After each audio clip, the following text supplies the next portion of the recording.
जय हिंद। स्वागत है आप सभी का अपने यूट्यूब परिवार बीए सेमेस्टर वाला में। आज की जो क्लास है बहुत ही ज़्यादा इम्पोर्टेंट होने वाली है, तो लास्ट तक बने रहिएगा। आज की इस क्लास में हम लोग कवर करेंगे BA first year first semester ancient history. आपके पेपर का नाम रहेगा ancient history, archaeology and culture. आपको पढ़ना है concept, definition and source of history इसमें, ठीक है ना। BA first year first semester है, बीए सेमेस्टर वाला चैनल पर आपका न्यू बैच स्टार्ट हो गया एग्जाम 2026-27 के लिए। 2025 में आपका जो एग्ज़ाम है वो नवंबर के सेकेंड वीक या फिर दिसंबर के फर्स्ट वीक से स्टार्ट हो जाएगा, ध्यान रखिएगा। या फिर नवंबर के थर्ड वीक से भी स्टार्ट हो सकता है, ठीक है ना। ये बात आपको ध्यान रखना है। हिंदी में भी देख लीजिए, प्राचीन इतिहास, पुरातत्व एवं संस्कृति, इतिहास की अवधारणा, परिभाषा एवं स्रोत। ये आपके पेपर का नाम है, ध्यान रखेंगे। और ये जो पेपर का नाम है ये उत्तर प्रदेश में जितने भी यूनिवर्सिटी हैं सभी के लिए इम्पोर्टेंट है, जहाँ भी आपके प्राचीन इतिहास, पुरातत्व एवं संस्कृति पढ़ा जा रहा है, ठीक है। दीनदयाल उपाध्याय गोरखपुर विश्वविद्यालय में पेपर कोड रहेगा AAC 101F। अब आप लोगों का नवंबर स्टार्ट हो जाने वाला है परसों से, तो आपका क्वेश्चन पेपर आना स्टार्ट हो जाएगा, साथ साथ में आपकी क्लासेस भी आएंगी। और मैं पिछले 4 वर्षों से पढ़ा रहा हूँ, तो मेरे पास बहुत ही ज़्यादा कह सकते हैं एक तरीके से इतना ज़्यादा अनुभव है। 4 या 5 साल हो गए हैं मुझे, टोटल 5 साल हो गए हैं। तो मुझे पता है कि किस टाइप के क्वेश्चन कैसे आपके एग्जाम में पूछे जाने वाले हैं, तो ये बात आप लोगों को ध्यान रखना है। क्वेश्चन पेपर मैं दे दूंगा, फिर मॉडल पेपर तो मैं आपको दे ही रहा हूँ। उसके बाद मैं आपको महासंग्राम रिवीजन क्लासेस भी प्रोवाइड करा दूंगा, ठीक है ना। चले, अब देखें उत्तर प्रदेश में जितने भी यूनिवर्सिटी हैं, दीनदयाल उपाध्याय गोरखपुर विश्वविद्यालय और उससे एफिलेटेड कॉलेज है सिद्धार्थ यूनिवर्सिटी, महात्मा गांधी काशी विद्यापीठ। अच्छा, और आपके लिखित एग्जाम भी होते हैं, जिनका लिखित एग्जाम हो रहा है वो भी इस क्लास को अटेंड कर सकते हैं, और जिनका एमसीक्यू क्लास हो रहा है वो भी इस क्लास को अटेंड कर सकते हैं, ठीक है ना। चले, कुछ बच्चे कह रहे थे गुरुजी वीर बहादुर सिंह पूर्वांचल यूनिवर्सिटी का, ठीक है ना, ये आपका डेट शीट आ गया है। डेट शीट आ गया है, वो आपका परमानेंट डेट शीट नहीं है, वो चेंज हो जाएगा, ठीक है ना। ध्यान रखिएगा, 11 तारीख से जो आपका पेपर होने वाला है वो चेंज हो जाएगा, ध्यान रखिएगा। चले चले, इसमें फर्स्ट क्वेश्चन देखिएगा, very very most important question है। हस्त कुठार उपकरण निम्नलिखित में से किस विधि का उपकरण था। हस्त कुठार उपकरण बाइफेशियल हथियार था। क्या था? बाइफेशियल उपकरण था या हथियार था। बाइफेशियल क्या होता है, चलो मैं आपको अच्छे से समझा देता हूँ, आपके डाउट क्लियर हो जाएंगे। देखिए, हस्त कुठार उपकरण द्विधारी यानी बाइफेशियल विधि का उपकरण था। ऐसे उपकरणों को दोनों सतहों यानी दोनों किनारों पर, मान लीजिए ये तलवार है, ठीक है ना, ये इस तरीके से तलवार बनी है, तो एक एक साइड ये हो गया, एक साइड ये हो गया, दोनों साइड दोनों किनारों से तराशा जाता था ताकि उन्हें समतल और धारदार बनाया जा सके, ठीक है ना। और यही इनके निर्माण का प्रमुख तरीका होता था, यानी जो तलवार इनके होते थे या फिर जो भी पत्थर या फिर हड्डियों से जो ये बनाते थे हथियार, वो दोनों तरफ से ये धार लगाते थे, ठीक है, यानी बाइफेशियल इसी को बोलते हैं, ठीक है। क्लियर हो गया? उम्मीद है आपको समझ में भी आ रहा होगा और मज़ा आ रहा होगा। तो प्लीज़ देखिए, पहली बार आए हैं तो आप सब्सक्राइब करके सपोर्ट जरूर करें, या फिर पुराने स्टूडेंट हैं तो प्लीज़ सब्सक्राइब करके सपोर्ट जरूर करें। देखिए, बहुत ही ज़्यादा इम्पोर्टेंट है ये सारी क्लासें, ठीक है ना। चलें, नेक्स्ट क्वेश्चन है कि हथनौरा में पूर्व पाषाणिक मानव के जीवाश्मों की खोज की गई, किसके द्वारा खोज की गई थी? तो AK सोनालिया के द्वारा खोज की गई थी, ये ऑप्शन आपका करेक्ट है। अच्छा, इसमें की पॉइंट आप लोगों को पढ़ना है, ध्यान से देखिएगा। हथनौरा में पूर्व पाषाणिक मानव के जीवाश्मों की खोज भूवैज्ञानिक डॉक्टर अरूण यानी AK सोनकिया द्वारा किया गया था, ठीक है ना। क्लियर हो गया ये आपका। सेकंड क्वेश्चन भी सोनालिया, यहाँ सोनकिया लिखा हुआ है, टाइपिंग में गलती हो गया होगा तो ध्यान रखेंगे यहाँ पर, ठीक है। बाकी दोनों को आपको अच्छे से याद रखना है। चलें, तीसरा क्वेश्चन है कि पशुपालन और कृषि के क्षेत्र में प्रयोग हुए थे। पशुपालन और कृषि के क्षेत्र में प्रयोग हुए थे मध्य पाषाण काल में, ठीक है। डी ऑप्शन आपका राइट है। अब की पॉइंट पढ़िएगा, आपके सारे डाउट क्लियर हो जाएंगे। देखें, मध्य पाषाण काल, ठीक है ना। मध्य पाषाण काल में मनुष्य ने शिकार और संग्रह के साथ साथ पशुपालन और कृषि का प्रारंभिक रूप अपनाया। इसी काल में मनुष्य ने अस्थायी जीवन की ओर कदम बढ़ाया और गांवों की स्थापना की शुरुआत हुई। क्लियर हो गया? चलें, और ये सारे नोट्स और जो क्वेश्चन है वो आप बिल्कुल फ्री में प्राप्त कर सकते हैं। डिस्क्रिप्शन बॉक्स में प्लेलिस्ट का लिंक दिया गया है, वहाँ से जा कर के टेलीग्राम ग्रुप ज्वाइन कर लीजिएगा। टेलीग्राम ग्रुप में क्लास के ठीक नीचे एक दिन बाद PDF सेंड कर दिया जाता है। वहाँ से आप लोग ये सारे नोट्स और ये जो क्वेश्चन है वो आप प्राप्त कर सकते हैं बिल्कुल फ्री में, ठीक है। तो क्लास भी आप लोग को पूरा पढ़ना है और उसमें आंसर दिए नहीं होते हैं, तो यहीं की पॉइंट से आंसर भी मिल जाते हैं। आंसर इसलिए नहीं दिए जाते हैं ताकि आप लोगों को रिवीजन अच्छे से हो सके, ठीक है ना। चलें, मेहरगढ़ स्थल किस नदी पर स्थित है? मेहरगढ़ स्थल आपका बोलन नदी के नदी पर स्थित है। मेहरगढ़ कहाँ है, तो ये भी आपके दिमाग में आएगा। तो मेहरगढ़ स्थल वर्तमान पाकिस्तान के बलूचिस्तान में बोलन नदी के किनारे स्थित है, ठीक है ना। मेहरगढ़ स्थल कहाँ है? पाकिस्तान के बलूचिस्तान में बोलन नदी के किनारे। क्लियर हो गया। चले, सी ऑप्शन आपका करेक्ट है। नेक्स्ट क्वेश्चन देखेंगे 5 नंबर, भारतीय पुरातत्व का पिता किसे कहा जाता है? Very very most important question है ये। देखें, अलेक्जेंडर कनिंघम को भारतीय पुरातत्व का पिता कहा जाता है, ठीक है। अच्छा, अब यहाँ पर की पॉइंट आपको पढ़ना है जो आपके एग्जाम में आने वाले हैं। भारतीय पुरातत्व का पिता अलेक्जेंडर कनिंघम को कहा जाता है, ये क्लियर हो गया। अलेक्जेंडर कनिंघम ने 1861 में भारतीय पुरातत्व सर्वेक्षण आर्कोलॉजिकल सर्वे ऑफ इंडिया की स्थापना की और व्यवस्थित रूप से भारत के पुरातात्विक स्थलों का दस्तावेजीकरण किया, ठीक है ना। चलें, नेक्स्ट क्वेश्चन है कि भीमबैठका प्रसिद्ध है शैल चित्र के लिए, कृषि के लिए, शिकार के लिए या फिर शिल्प के लिए? भीमबैठका प्रसिद्ध है शैल चित्र के लिए, ए ऑप्शन आपका राइट है। चले, नेक्स्ट क्वेश्चन है, पाषाण काल, कांस्य काल और लौह काल का त्रियुगीन विभाजन किसने किया था? Very very most important question है। CJ थॉमसन ने पाषाण काल, कांस्य काल और लौह काल का त्रियुगीन विभाजन किया था। Very very most important question है। चलें, नेक्स्ट क्वेश्चन 8 नंबर पूछा गया कि भारत में प्रागैतिहासिक का जनक किसे कहा जाता है? वेरी वेरी मोस्ट इंपॉर्टेंट है। क्या कह रहा है? भारत में प्रागैतिहासिक का जनक किसे कहा जाता है? रॉबर्ट ब्रूस फूड को कहा जाता है, ठीक है। ये ऑप्शन आपका राइट है। दोनों क्वेश्चन अलग अलग है, मैं दिखा दे रहा हूँ फिर से, आपको बिल्कुल भी कंफ्यूज नहीं होना है। देखिए यहाँ क्या पूछा है, भारतीय पुरातत्व का पिता अलेक्जेंडर कनिंघम, ठीक है। सेम इसी तरीके से थोड़ा सा घुमा करके क्वेश्चन को पूछेगा प्रागैतिहासिक काल के बारे में, तो ध्यान रखना है भारत में प्रागैतिहासिक काल का जनक या फिर भारत में प्रागैतिहासिक काल का पिता किसे कहा जाता है, तब आपको याद रखना है रॉबर्ट ब्रूस फूड, ठीक है ना। चले, क्योंकि बच्चे बहुत ही जल्दी कंफ्यूज हो जाते हैं, फर्स्ट ईयर होता है, जल्दी समझ में नहीं आता है, ठीक है। तो कोई बात नहीं है, 20 सेमेस्टर वाला आपके साथ है, चिंता करने की कोई आवश्यकता नहीं है। भारत में प्रागैतिहासिक पुरातत्व का जनक रॉबर्ट ब्रूस फूड को कहा जाता है, ये क्लियर हो गया।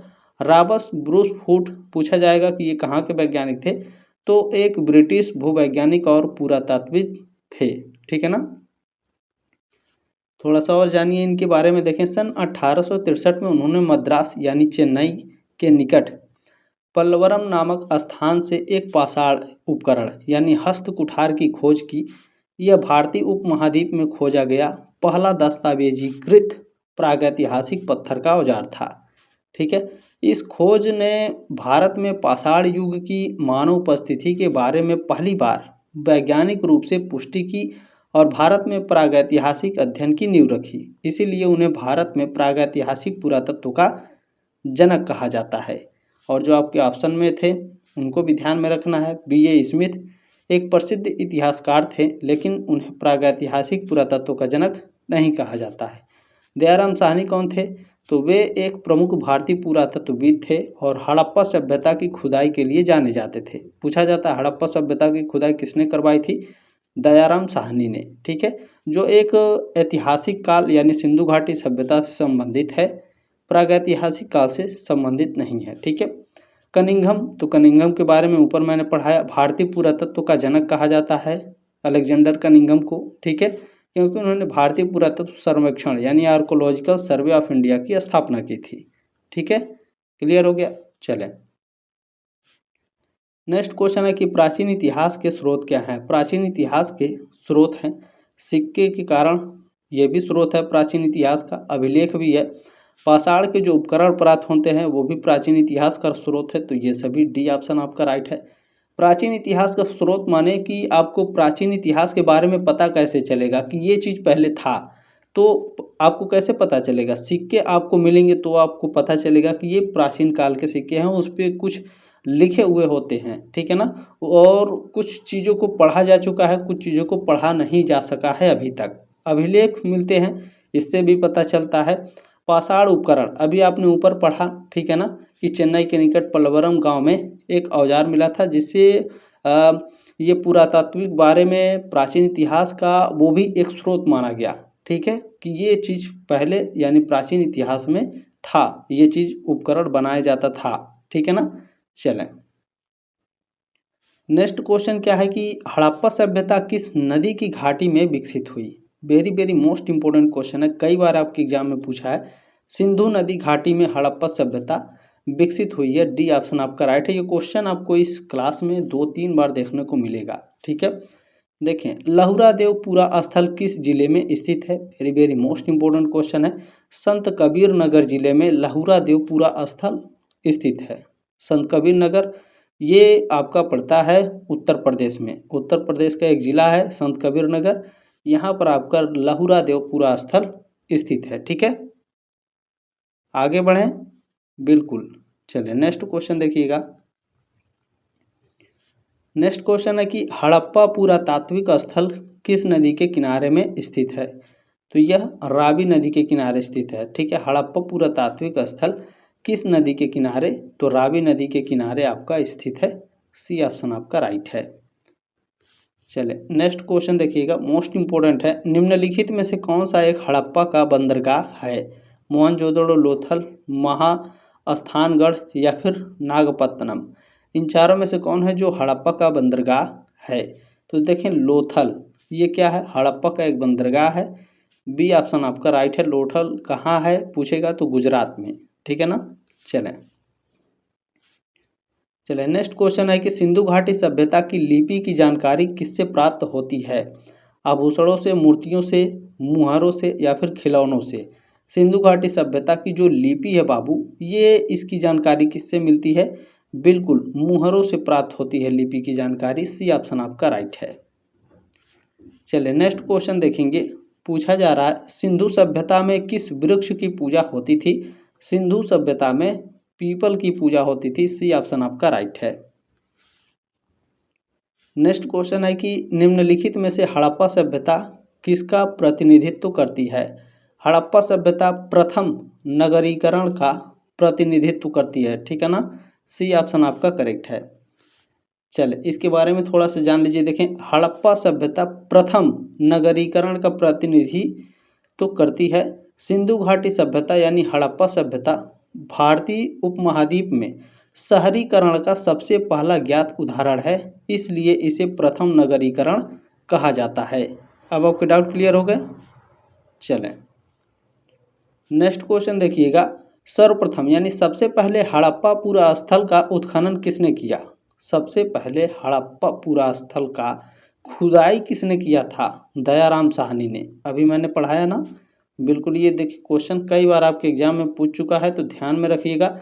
2022, 23, 24, 2025 वाले एग्जाम में यानी 2024-25 सत्र वाले एग्जाम में भी ये सारे क्वेश्चन पूछे गए थे। बहुत ही ज़्यादा मोस्ट इंपॉर्टेंट है ये क्लास है, ठीक है ना। तो ध्यान रखना है, लास्ट के जो 35 से लेकर के 50 तक के जो क्वेश्चन है 51 तक के, वो सबसे ज़्यादा इंपॉर्टेंट है, तो क्लास को छोड़कर जाना नहीं है, ध्यान रखिएगा, ठीक है। चलें, कालीबंगापुरा स्थल कहाँ स्थित है? कालीबंगापुरा स्थल राजस्थान में स्थित है, बी ऑप्शन आपका राइट है। अब थोड़ा सा की पॉइंट पढ़े गए, यहाँ से कई सारे क्वेश्चन आएंगे एग्जाम में। कालीबंगापुरा स्थल राजस्थान में स्थित है, आपका क्लियर हो गया। और कालीबंगा स्थल राजस्थान के हनुमानगढ़ जिले में घग्गर नदी यानी प्राचीन सरस्वती नदी के तट पर स्थित है। पूछेगा किस नदी के किनारे? घग्गर नदी, प्राचीन में सरस्वती नदी के तट पर, ठीक है। राजस्थान में कहाँ? तो हनुमानगढ़ जिले में कालीबंगा स्थित है राजस्थान के, ठीक है ना। अच्छा, खोज कब हुई थी कालीबंगा की? 1953 में। 1961-69 के दौरान इसकी खुदाई हुई थी, ठीक है ना। यह सिंधु घाटी सभ्यता यानी हड़प्पा सभ्यता का एक महत्वपूर्ण केंद्र था कालीबंगा। आपको आगे याद रखना है, इसमें देखिए कालीबंगा का जो नाम का अर्थ है, इसका मतलब है काले रंग की चूड़ियाँ। कई बार पूछा है तो ध्यान रखिएगा। जो यहाँ मिली काले रंग की टेराकोटा चूड़ियों के अवशेषों के कारण पड़ा था। ठीक है, कालीबंगा नाम का अर्थ क्या है? काले रंग की चूड़ियाँ। अच्छा, ये नाम कालीबंगा क्यों पड़ा? क्योंकि कालीबंगा में काले रंग की टेराकोटा की चूड़ियाँ मिली थी, इस कारण से। इसके अवशेष मिले थे चूड़ियों के, इसलिए। ठीक है ना, काले रंग की। चलिए नेक्स्ट क्वेश्चन क्या है? 1863 में रॉबर्ट ब्रूसफोर्ड को हैंड एक्स यानी हस्त कुठार उपकरण यहाँ से मिला। रंगपुर, अति रमपक्कम से, पल्लवरम से, या फिर संगलकुल्लू से। तो आप कहेंगे गुरुजी आप पल्लवरम पढ़ाए हैं। बिल्कुल, पल्लवरम आपका राइट आंसर है। ठीक है, चलें देखिए 1863 में रॉबर्ट ब्रूसफोर्ड को, ठीक है, ब्रूसफोर्ड है, फ्रूट नहीं है, ठीक है, हस्त कुठार उपकरण यानी पल्लवरम नामक स्थान से मिला था। यह ऐतिहासिक खोज मद्रास यानी प्रेजेंट टाइम में चेन्नई में के निकट पल्लवरम में की गई थी इसकी खुदाई, और वहीं पर यह मिला था। ठीक है, जिससे भारत में पूरा पाषाण काल की शुरुआत का प्रमाण मिला था। ठीक है, चलें देखिए किसी भी क्वेश्चन में कोई डाउट है, अगर कहीं भी टाइपिंग में गलती हो जाती है तो उसके लिए भी सॉल्यूशन है। ठीक है, आप मुझे इस नंबर पर कांटेक्ट कर सकते हैं, ये मेरा व्हाट्सअप नंबर है। इस पर आप हमें स्क्रीनशॉट लेकर सेंड कर सकते हैं किसी भी क्वेश्चन में कोई डाउट है तो। ठीक है ना, ये चल नहीं रहा है मेरा कलम। 7607574584 ये मेरा व्हाट्सअप नंबर है। इस पर आप किसी भी क्वेश्चन का डाउट है तो आप हमें मैसेज कर सकते हैं। ठीक है, चलें उच्च पूरा पाषाण काल आता है किसके बाद आता है? मध्य पूरा पाषाण काल के पहले आता है, या फिर मध्य पूरा पाषाण काल के बाद आता है, या फिर मध्य पाषाण काल के बाद आता है, या फिर नव पाषाण काल के पहले? उच्च पूरा पाषाण काल कब आता है? बिल्कुल मध्य पूरा पाषाण काल के बाद आता है।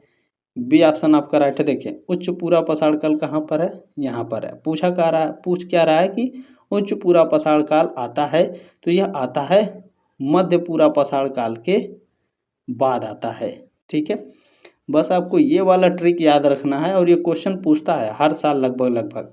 अगर आपको ये वाला याद हो गया ना तो आपको कोई भी एग्जामिनर आपका गलत कर ही नहीं पाएगा। ये आपको याद हो गया। मध्य पूरा पाषाण काल के बाद उच्च पूरा पाषाण काल आता है, इसके बाद मध्य पाषाण काल आएगा, उसके बाद नव पाषाण काल आएगा। अब क्वेश्चन कैसे पूछेगा?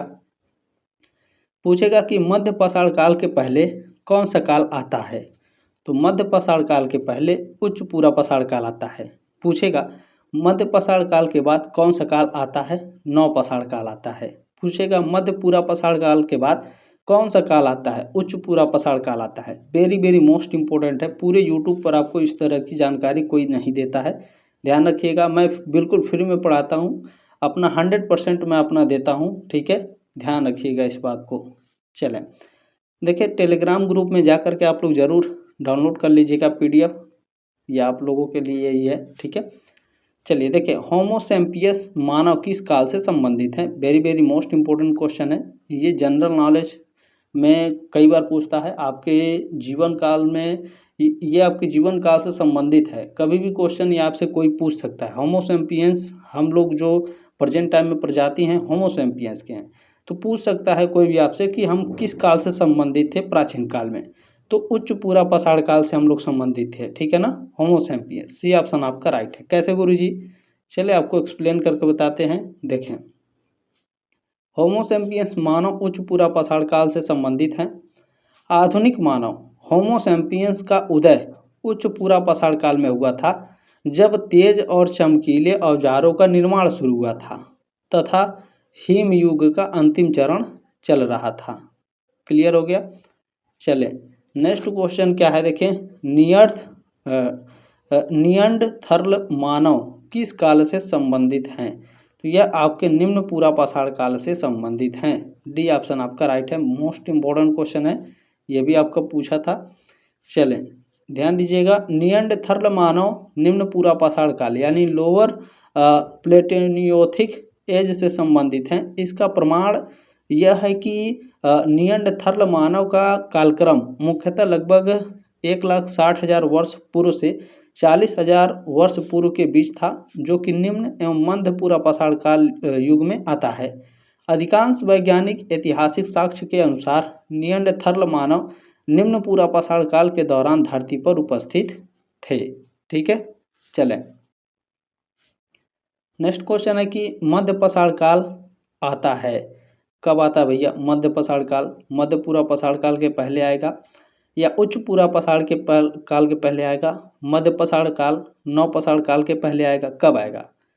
बिल्कुल देखें, मध्य पाषाण काल नव पाषाण काल के पहले आएगा। सी ऑप्शन आपका राइट है। ऊपर मैंने जो इस तरीके से तीर बना था उसको जरूर आप लोग देख लीजिएगा, या तो क्लास को पीछे करके फिर से देख लीजिए, ठीक है।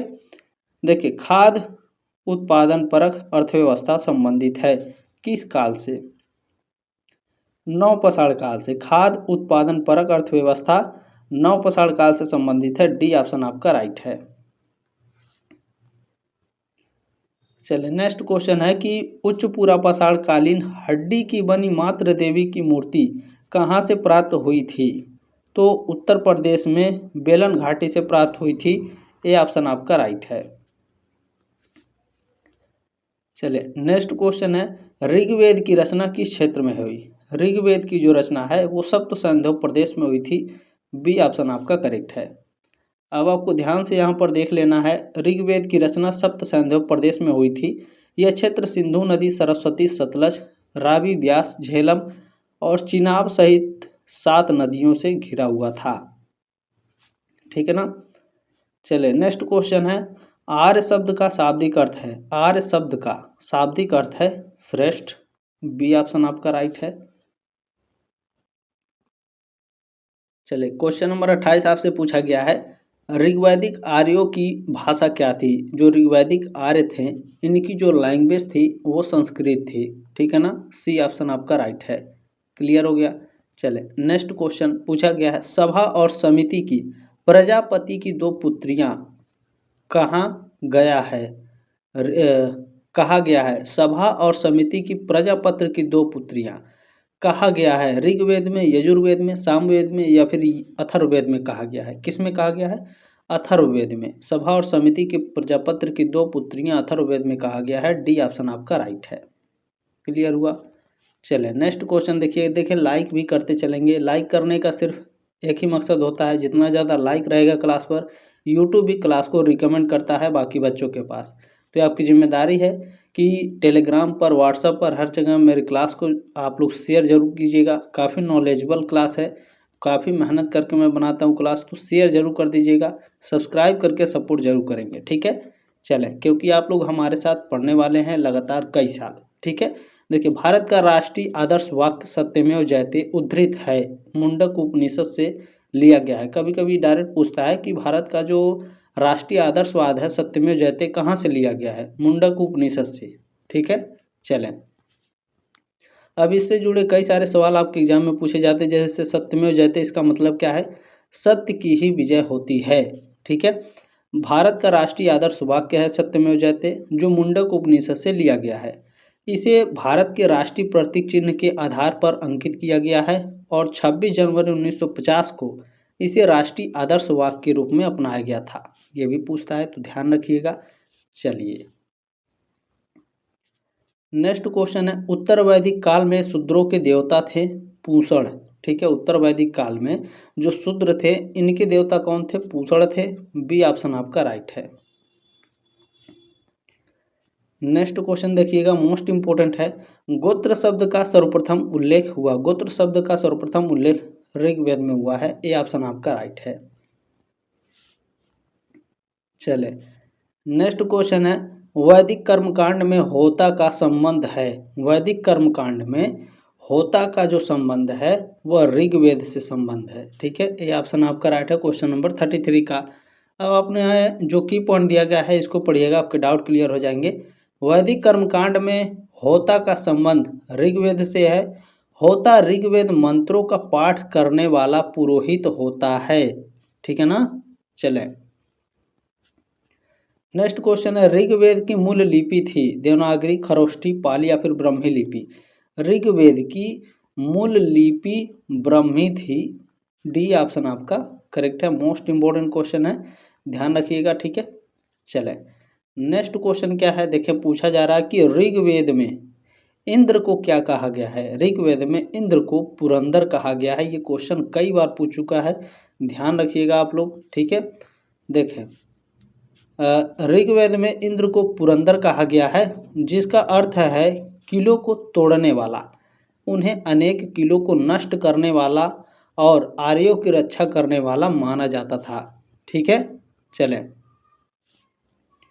नेक्स्ट क्वेश्चन है, वैदिक कालीन देवताओं की संख्या थी। वैदिक कालीन देवताओं की संख्या 33 थी। सी ऑप्शन आपका राइट है। जैसे कुछ कहते हैं 33 करोड़ देवी देवता हमारे हिंदू धर्म में, तो वो 33 करोड़ नहीं है, 33 कोटि हैं। वैदिक काल में देवताओं की जो संख्या है वो 33 है। चले मैं आपको एक्सप्लेन करके बता देता हूँ, कोई भी आपको मूर्ख नहीं बनाएगा, इसीलिए हम लोग पढ़ते हैं और आप लोगों को पढ़ाते भी हैं। इसीलिए जीवन में पढ़ाई सबसे ज़्यादा इम्पोर्टेंट है। ठीक है, देखिए वैदिक देवताओं की कुल संख्या 33 थी और इनका विभाजन है, देखिए 12 आदित्य यानी सूर्य और उनके रूपों से संबंधित है, 8 वसु थे यानी तत्वों और प्राकृतिक शक्तियों से संबंधित है, 11 रुद्र यानी विनाश और परिवर्तन से संबंधित है, हमारा कैसे विनाश होता है, हमारा कैसे जन्म होता है। ठीक है ना, इंद्र और प्रजापति अतिरिक्त देवता जो इस संख्या को पूरा करते हैं। 33 कोटि है, करोड़ नहीं है, ध्यान रखिएगा। चलें नेक्स्ट क्वेश्चन है, वैदिक काल में किस पशु को अघन्य कहा गया है। ये क्वेश्चन आपको हमेशा देखने के लिए मिलेगा। देखिएगा 2025-26 वाले शस्त्र में भी मिलेगा, ये 2027 वाले एग्जाम में भी मिलेगा, हमेशा ये आपको मिलेगा। ठीक है, अघन्य का अर्थ है कि गाय को मारना वर्जित है। अघन्य शब्द का मतलब यही हुआ। ठीक है, और किस पशु के लिए है, तो गाय को मारना वर्जित है प्राचीन वैदिक काल में। ध्यान रखिएगा, अघन्य का अघन्य शब्द गाय के लिए प्रयुक्त हुआ है। नेक्स्ट क्वेश्चन देखिएगा, पूछा गया है कि कौन सा संस्कार शिक्षा से संबंधित नहीं है। देखिए उपनयन संस्कार शिक्षा से संबंधित है, समावर्तन संस्कार भी आपका शिक्षा से संबंधित है, ब्रह्मचर्य ये मोस्ट इम्पोर्टेंट है आपका शिक्षा के लिए। ठीक है, जो सीमांतोन्नयन आपका संस्कार है ये गर्भावस्था से है। कैसे, चलिए मैं आपको समझा देता हूँ। देखिए सीमांतोन्नयन संस्कार शिक्षा से संबंधित नहीं है, यह गर्भावस्था से संबंधित है संस्कार है। ठीक है, और इसका उद्देश्य क्या है, गर्भस्थ शिशु के अच्छे विकास के लिए माँ का मानसिक और शारीरिक स्वास्थ्य बनाए रखना। ठीक है ना, चलें नेक्स्ट क्वेश्चन है कि ऋग्वैदिक काल में कौन सी प्रथा प्रचलित नहीं थी। ऋग्वैदिक काल में बाल विवाह आपका प्रचलित नहीं था। ठीक है, सी ऑप्शन आपका राइट है। नेक्स्ट क्वेश्चन देखें, पूछा जा रहा है कि ऋग्वैदिक काल में निष्क अलंकरण था। निष्क अलंकरण क्या था, तो यह गले का था। ठीक है, अलंकरण क्या है, अलंकार यानी आभूषण, तो निष्क क्या है, निष्क एक आभूषण है किसका, गले का। ठीक है, देखिए ऋग्वैदिक काल में निष्क गले का अलंकरण था जो सोने का हार होता था। बाद में सोने का जो उपयोग है ये सिक्कों के लिए भी किया जाने लगा। ठीक है, चलिए नेक्स्ट क्वेश्चन पूछा जा रहा है आपसे, ऋग्वैदिक आर्य किस अनाज से परिचित थे। किस अनाज से, जौ, गेहूं, चावल या फिर मक्का। ऋग्वैदिक आर्य आपके जौ से परिचित थे। ठीक है ना, ये ऑप्शन आपका राइट है, कई बार आपके एग्जाम में पूछ चुका है, ध्यान रखिएगा। चलिए नेक्स्ट क्वेश्चन है कि उत्तर वैदिक काल की प्रमुख फसल क्या थी। उत्तर वैदिक काल की जो प्रमुख फसल है वो चावल और गेहूं थी। ठीक है ना, ये ऑप्शन आपका राइट है। क्लियर हो गया, मेरी कलम ठीक से चल नहीं रही है तो थोड़ा मैनेज करेंगे आप लोग भी। उपनिषदों की विषय वस्तु क्या है। उपनिषदों की विषय वस्तु है दर्शन। अब आपके दिमाग में क्वेश्चन आएगा, गुरु जी दर्शन क्या है। चलिए दर्शन को भी आपको समझा देते हैं, दर्शन क्या है। दर्शन उपनिषदों का केंद्रीय विषय होता है बाबू। ठीक है, इनमें ब्रह्मा यानी परम सत्य, आत्मन यानी व्यक्ति की चेतना, मोक्ष यानी मुक्ति और ब्रह्म यानी आत्मा की एकता, तत्वमसि जैसे गहन दार्शनिक सिद्धांतों की विस्तृत चर्चा की गई है दर्शन में। ठीक है, चले क्लियर हो गया ना। नेक्स्ट क्वेश्चन है कि किस वेद में देवताओं का वर्णन है। ऋग्वेद में देवताओं का वर्णन है, या फिर सामवेद में, यजुर्वेद में, या फिर अथर्ववेद में। किस वेद में देवताओं का वर्णन है, तो आपको ध्यान में रखना है अथर्ववेद में देवताओं का वर्णन किया गया है। डी ऑप्शन आपका राइट है, अथर्ववेद में ही।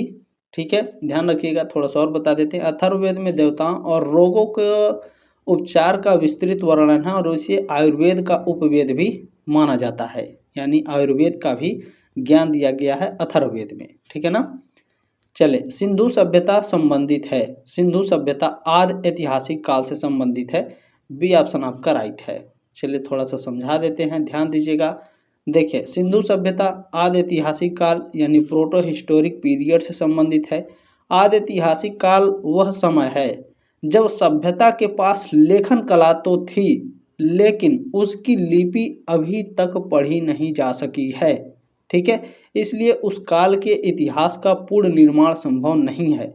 सिंधु घाटी सभ्यता में लेखन का प्रयोग था, लेकिन इन लिपियों को आज तक पढ़ा नहीं जा सका है। अभी तक कोई ऐसा इतिहासकार पैदा ही नहीं हुआ जो इस लिपियों को पढ़ सके बाबू। ठीक है, इसलिए ऐसे ऐतिहासिक काल में नहीं रखा जाता है।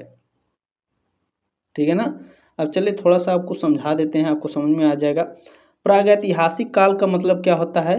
जब लिखित अभिलेख नहीं होते हैं उसे प्रागैतिहासिक काल कहा जाता है। और आदि ऐतिहासिक काल किसे कहा जाता है? जब आपके पास लेखन कला उपलब्ध हो लेकिन उसे पढ़ा नहीं जा सका तो उसे आदि ऐतिहासिक काल कहा जाता है। ठीक है, ऐतिहासिक काल किसे कहते हैं? Historic period. क्या बोलते हैं, इसमें अभिलेख भी उपलब्ध हैं और इसे पढ़ा भी जा सकता है, उसे ऐतिहासिक काल कहते हैं। ठीक है, क्लियर हो गया। इसको मैं फिर से आपसे समझा देता हूँ, अच्छे से समझ में आ जाएगा। प्रागैतिहासिक काल उसे कहते हैं जब आपके पास अभिलेख ही उपलब्ध नहीं है, और आदि ऐतिहासिक काल उसे कहा जाता है कि आपके पास अभिलेख उपलब्ध है लेकिन उसे पढ़ा नहीं जा सकता है। ऐतिहासिक काल उसे कहते हैं जब अभिलेख उपलब्ध भी हो और उसे पढ़ा भी जा सके। ठीक है ना। ठीक है, लिखित अभिलेख भी है और उसे पढ़ा भी जा सकता है, ऐतिहासिक काल हो गया। ये बहुत ही छोटी चीज़ है लेकिन बहुत ही बड़ी चीज़ है अपने आप में। ठीक है, अच्छे से समझने के लिए। नेक्स्ट क्वेश्चन है, हड़प्पा सभ्यता किस नदी की घाटी में विकसित हुई थी? मैंने कहा ये क्वेश्चन आपको मिलेगा सिंधु नदी घाटी में। फर्स्ट क्वेश्चन आपका, फर्स्ट आंसर इसमें आपका करेक्ट है। चलिए नेक्स्ट क्वेश्चन क्या है, देखिए, किस देवी की पूजा सिंधु घाटी सभ्यता में सर्वाधिक होती थी? तो मातृ देवी की पूजा सर्वाधिक होती थी सिंधु घाटी सभ्यता में। ठीक है ना, डी ऑप्शन आपका राइट है, क्वेश्चन नंबर 47 का। नेक्स्ट क्वेश्चन है, वैदिक काल में किस पशु को अघन्य कहा गया है? मोस्ट इंपोर्टेंट है, गाय को कहा गया है। अघन्य माने गाय को मारना वर्जित है, बी ऑप्शन आपका राइट है। चलिए नेक्स्ट क्वेश्चन पूछा जा रहा है कि ये यहाँ पर थोड़ा बक्स आ गया है, कहाँ गया ये क्वेश्चन? हम लोग यहाँ पढ़ रहे थे, ठीक है ना। ये हो गया 48 नंबर। 49 नंबर क्वेश्चन है, देखें, निम्नलिखित में से कौन सा वेद सबसे प्राचीन है? ऋग्वेद हमारा सबसे प्राचीन वेद है। वेरी वेरी मोस्ट इंपॉर्टेंट है, हर साल हर एग्जाम में ये क्वेश्चन पूछता है, तो ध्यान में रखना है। सी ऑप्शन करेक्ट है आपका, सबसे प्राचीन वेद ऋग्वेद। देखिए, मानव द्वारा सर्वप्रथम यानी मनुष्य द्वारा सबसे पहले प्रयुक्त अनाज था, कौन सा था? जौ, सी ऑप्शन आपका राइट है। नेक्स्ट क्वेश्चन है, खाद्यान्नों की कृषि सर्वप्रथम प्रारंभ हुई थी नवपाषाण काल में, मध्य पाषाण काल में, पूरा पाषाण काल में, या आदि ऐतिहासिक काल में? खाद्यान्नों की कृषि सर्वप्रथम प्रारंभ हुई थी, तो यह नवपाषाण काल में सबसे पहले प्रारंभ हुई। ए ऑप्शन आपका राइट है, क्वेश्चन नंबर 51 का। क्लास कैसी लगी कमेंट के माध्यम से अपनी राय कमेंट बॉक्स में जरूर रखिएगा। जल्द मिलेंगे आपके नेक्स्ट क्लास में, तब तक के लिए जय हिंद, वंदे मातरम।